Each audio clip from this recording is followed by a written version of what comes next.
You know, it's really hard to say to somebody, I want to sit you down and tell you the story of the Union. But it really is important to know.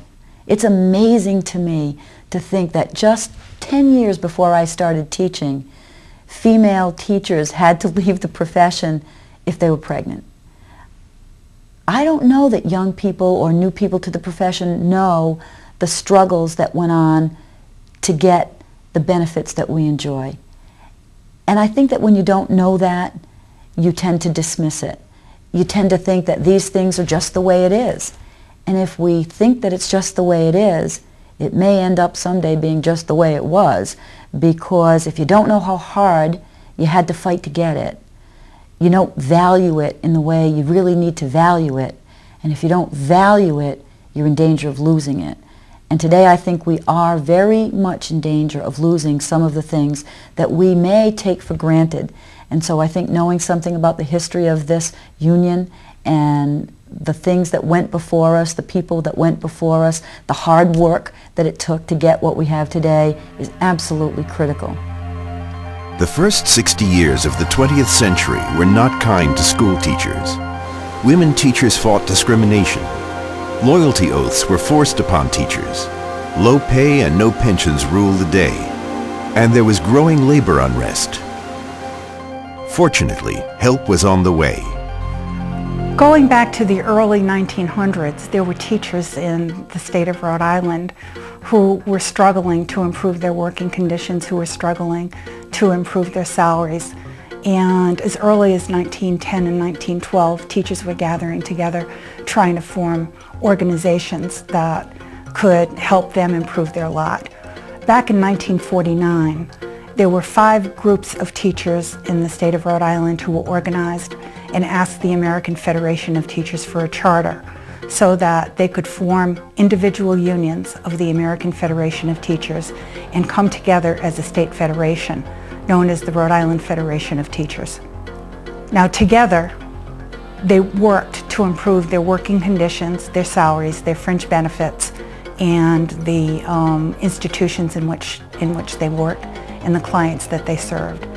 By the early 1970s, the Rhode Island Federation of Teachers had hired its first-time employee, a gentleman whose name was Ed Casey, who helped all of the locals of the RIFT in their negotiations and in grievances and arbitration.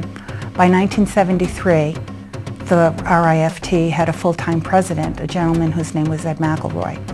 Following in the footsteps of the Federation's courageous founders were activists like Ed McElroy and Bill Tamelio, who were fighting to bring respect and dignity to the classroom.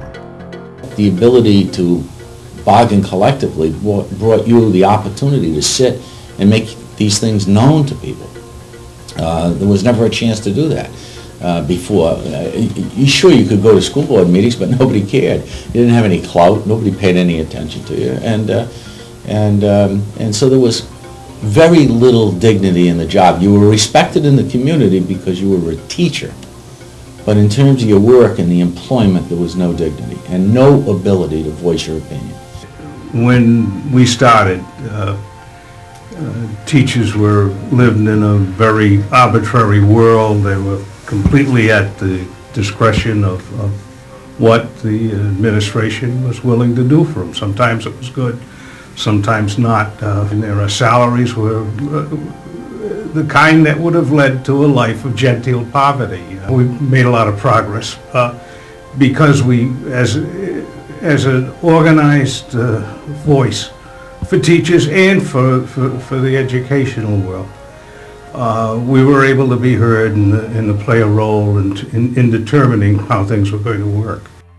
The Federation's early activism included some high-profile strikes in Pawtucket in 1946 and Providence in 1952 over equal pay for women teachers, and in Pawtucket again in 1957.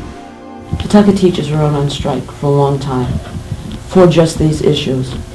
Greg Coughlin felt so strongly about it, yet he had such a wonderful heart that he mortgaged his house so that some of the younger teachers who had younger families and were really in dire straits were able to borrow money. In some cases he gave it to them, just out and out gave it to them. in other cases, when they got back on their feet, they did pay him back. That activism remained through the 60s, 70s, and 80s and culminated in one of the Federation's greatest shows of solidarity, the Warwick Teachers' Strike of 1992. In handcuffs, teachers held their heads up high on what could be the saddest day of their careers. Morale is low, but the camaraderie is high. The jail sentencing of 18 of their colleagues is mobilizing the masses. All right, we're with you. I feel strong. We're going to stay together. Absolutely. They're not going to break this union. I feel powerless, but with all these people behind us, I'm not powerless. And there was much more than strikes. During this period, the political influence of the Federation was growing, from the State House to the halls of Congress and even to the White House. During this time period, the Federation was also expanding its mission. About 25 years ago, the charter of the AFT expanded to allow for us to organize outside of the realm of just educators. And we welcomed in thousands of nurses and healthcare professionals into our ranks. We also organized new state employee groups. We organized some nonprofit agencies, and we grew our numbers from the 6,000s into the 10,000s. Today, the Federation is a diverse organization representing more than 10,000 members who work as teachers, nurses and health professionals, school personnel, faculty and staff at Rhode Island's institutions of higher education, as well as state and municipal employees. As varied as the Federation's duties are, there is one common goal: to make our members the best they can be. Take, for example, professional development of the past versus today. I remember the days when I first got hired where professional development was you went to a school across the city, you sat there, a book vendor came in to hawk their products of their new textbook and all the great materials that are going to go along with it. That was PD.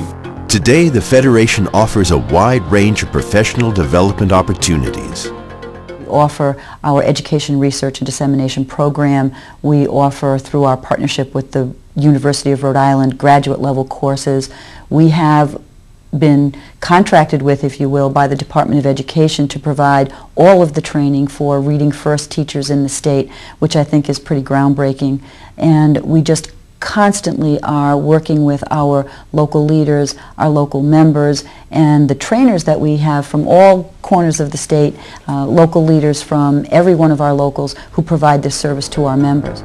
And we are fighting for our members, whether it's at the collective bargaining table or in the field, improving working conditions. Federation Field Representative Mike Mullane on Life Without a Union. A lot of the dignity that many of our members have in their work could be stripped away from them because they would lose their ability to stand up for themselves and challenge the day-to-day injustices that happen in their workplaces. Right now they can do that with with the protection of their union without fear of reprisal. Is that I have a voice. I have a union voice. It's a representative voice. One of our most important roles is our activism at the State House. Whether it's the fight for education funding or improving working conditions, we have become a force at the State House. The General Assembly, every day when the Assembly's in session, keeping the eye on things. We introduce our own bills, so I work on legislation that we're trying to move. I keep an eye on hundreds of bills that are filed that are of interest to our members, whether it's teachers or higher ed workers or folks over at Trudeau. So we keep an eye on a lot of different things, and that's a big part of my responsibility. And our efforts reach beyond public school teachers. We have been represented magnificently, both in contract negotiations, arbitration, every problem that we have come to.